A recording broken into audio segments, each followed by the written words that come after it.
Rendering polyphony on the piano is an acquired taste. It's notated as if the two hands have to fit by the amount of voices that are displayed horizontally layered, but bunched in chordal organizations, which the vertical organization of the brain of the pianist organizes, and then the teacher or the student highlight the entrances of the subject through the fugue of a Bach, for instance, prelude and fugue. And so many of his fugues are exceptions to the rule, but at the same time creatively so. If you learn how to do one and you understand how he proceeds with the tonal or real answer and transitions and where he places the stretto and in which tonalities you hear the subject or the answer and how the contra-subject combines, complements the others. In fact, there is no accompaniment in a fugue, or therefore in polyphony. It's a conversation among people who are well behaved.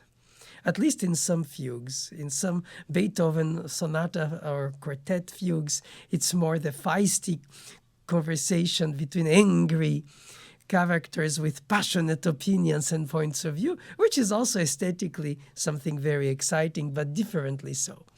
In Bach, it's more the harmony of the universe through the polyphony of the voices, where each individually has its absolute intense unit that suffices to itself melodically, but combined does produce chordal components, but are layered voices, which when my teacher taught me how to study them was to copy them by hand, voice by voice, and write them on an open score so that the brain through the eyes doesn't amalgamate the chordal aspects of the superimposition of the chords by beat, basically slices of a cake, for another analogy as cheap as it sounds. But it's fun, it's true.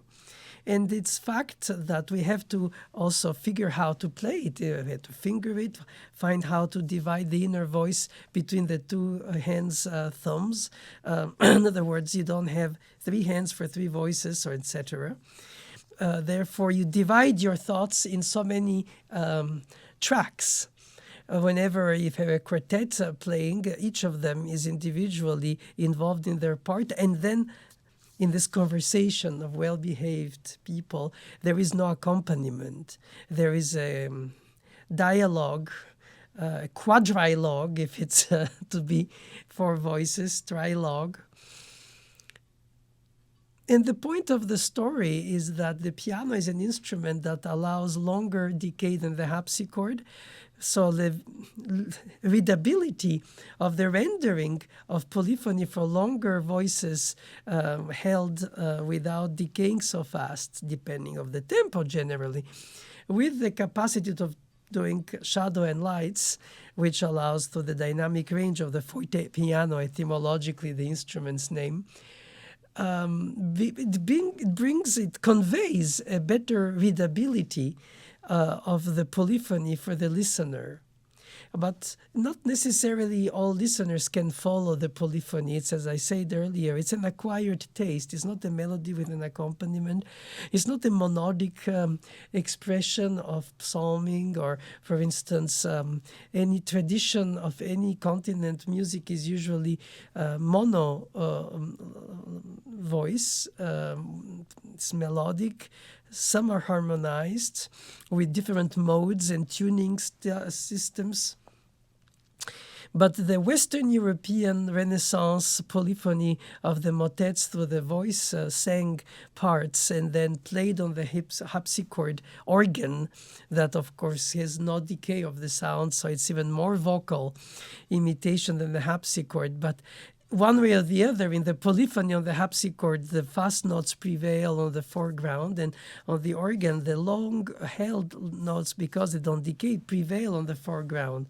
And on the piano, you can choose how you're going to present the landscape, the soundscape of the polyphony according to what you heard in what you read from what you analyzed. And if you had written it as I did as a child, fugue by fugue, voice by voice, layer by layer, from memory, even without playing it, as a matter of fact, specifically before playing it, so that I could, in fact, hear it in my voice. I could chew it, I could speak it, so fa, sol, mi, re, mi, re, mi, re, mi, fa, and I could speak them to my head, like you can read to yourself a text that you read and it talks in your mind, because it's the words that you put in your mouth.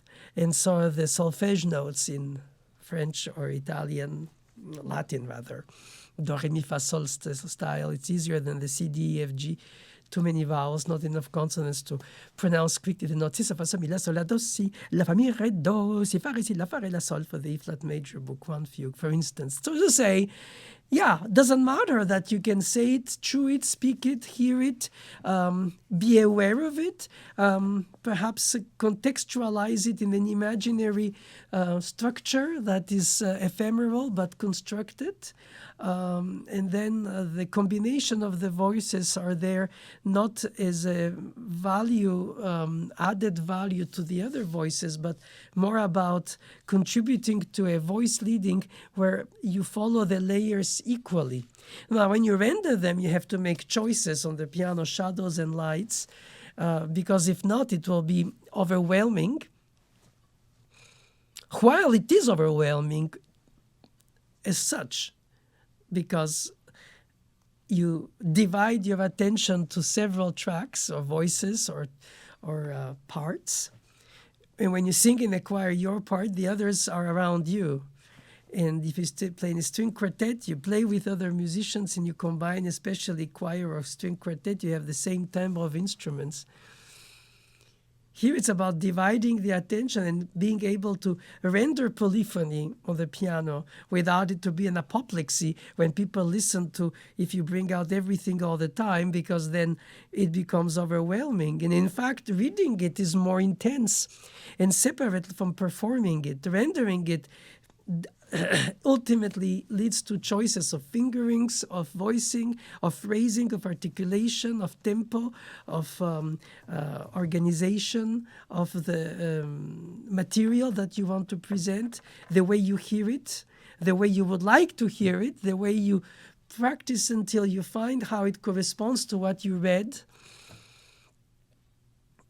If the ear is attuned to the eye and the finger, then it's immediate.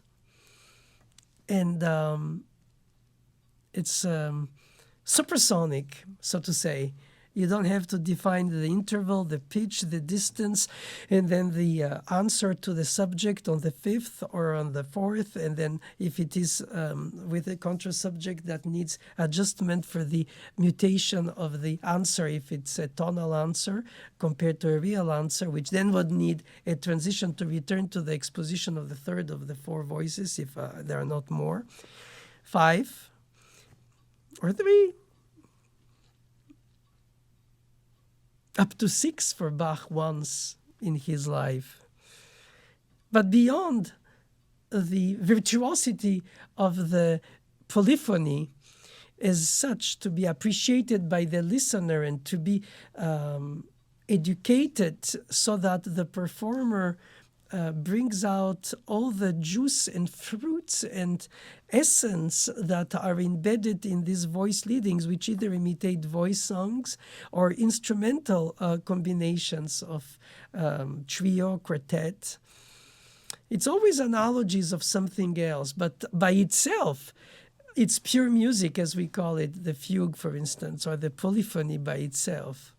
Nobody is the accompanist of anybody. Everybody is the complement to each other. And so to divide your attention to 2 for a 2-voice invention, it's already hard enough, even if often Bach uses 8th notes in one hand and 16th note in the other. And then at some point, both play 16th notes, and that busy is the moment of the punctuation of the sentence. So you feel like there is a dramatic statement in the elocution, in the way you present the statement. And then on the other hand, when you play it on the harpsichord, you have to play uneven in order to bring out the intervals, inflections, the gestures, the suspensions, the appoggiaturas, slightly delayed, the jeu inégal, uneven, slight delays. It doesn't mean play drunk, but in a way compared to pianists who align the notes for equal articulation, compared to the harpsichordists who would make inner shapes of the patterns. And then Bach's patterns have leaps of sevenths down because of the amount of octaves on the keyboard, and then step motions, and then leaps up.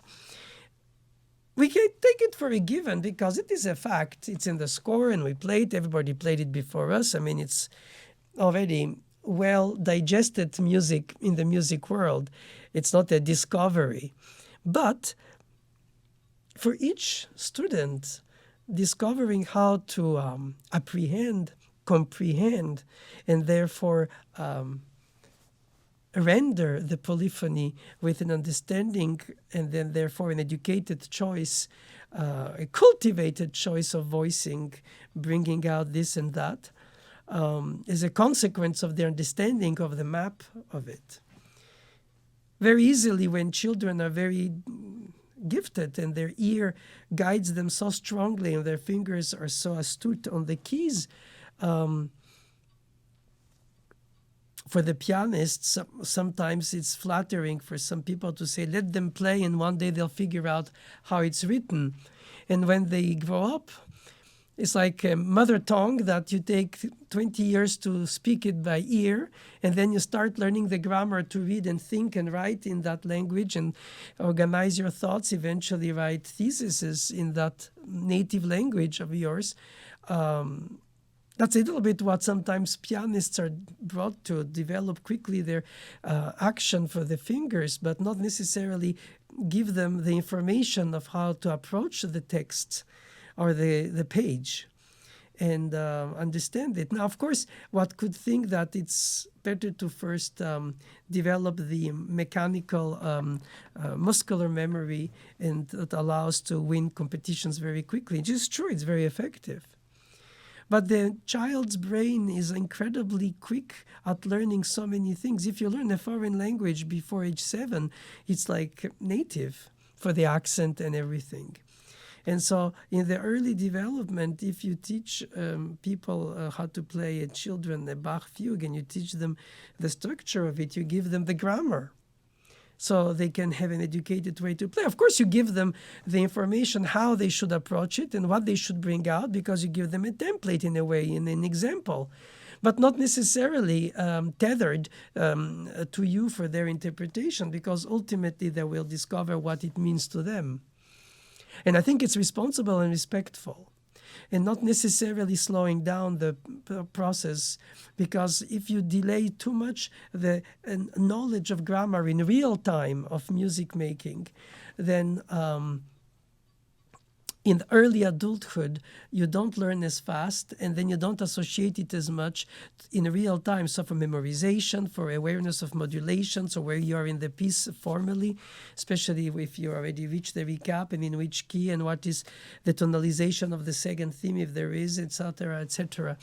All these elements are patterns that you learn, you observe. It's a curiosity. You read the score and you figure out how it's made. Some people are offered watches and they wear them. Some people are so curious that they open to see how it's made and then put it back together.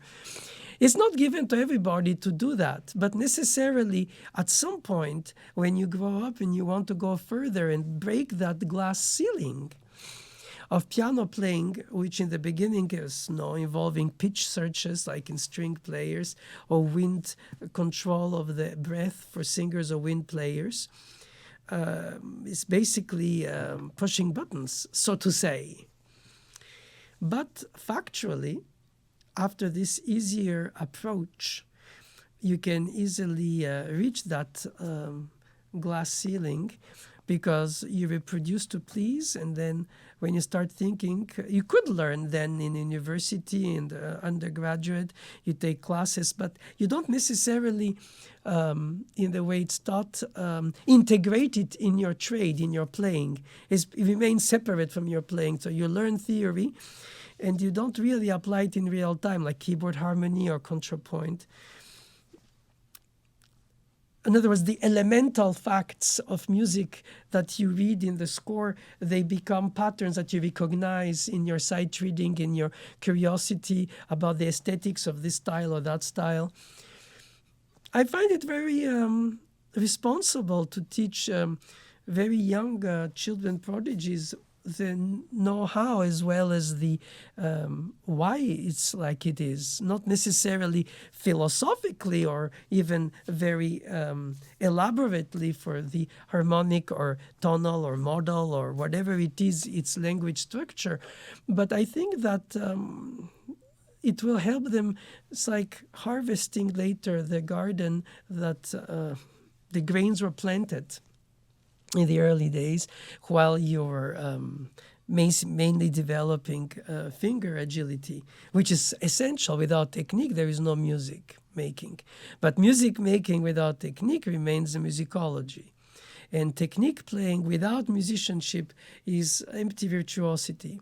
It has its advantages to a certain extent, but the motivation and the competition and the purpose of it, and then if you have to become a collaborative pianist or organize conducting an opera or participate in chamber music, in other words, different forms of music making than just sitting down and playing the solo piece and practicing it mostly, which is so difficult in the loneliness of the practice room.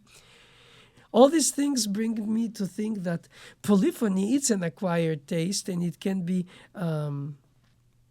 helpful to give all the elements of how a Bach fugue is made when a student is learning it, rather than just highlighting on the score what to bring out. And in fact, play it is like a sonata, and here and there bring out something. So it gives the illusion that you play polyphony, but in fact you just play not horizontal layered voices that you follow and that you combine. Well, the composer obviously combines them, but in your playing, because you bring it to life with the shapes and the delays and the suspensions and all these beauties that are there to express the emotion or the statement and the fact and the imaginary lyrics.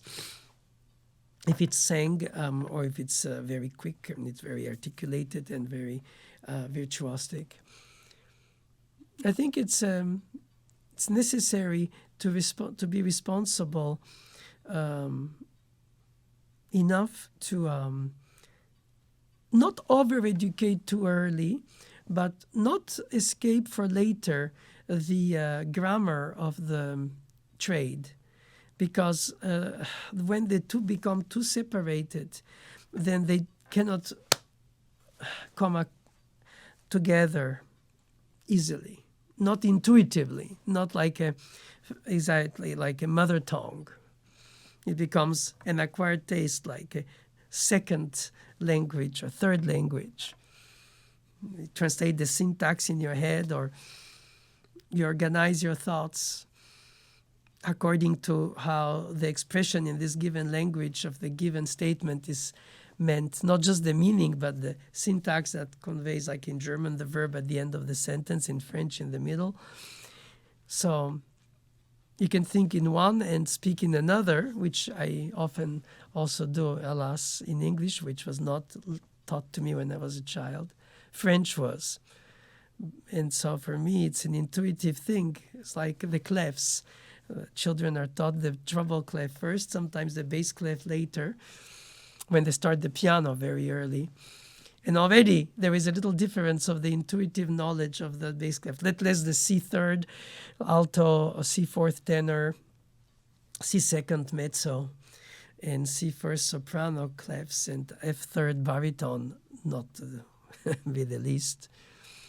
And of course, the ancient clefs are no more necessary because everything is written in every key. So even transposing accompaniments, you don't have to read it in the clefs because it's published in a different key. So to a certain extent, I'm just saying that is the notes are learned by pitches and names with the clef and the placement on the key, on the keyboard, and therefore on the staff when you read the music. And when they made me write the fugues since I was 7 every week from memory, my teacher, Mademoiselle Boulanger, Mademoiselle Dieudonné, I couldn't play them reality. be said. I could hear them, I could chew them, as I said earlier, I could sing them, I was solfeging them all the time because I found them fun to put in the mouth. Like a language in a way, that you enjoy some poetry or some riddles and you just like the enjoyment of the words in the mouth.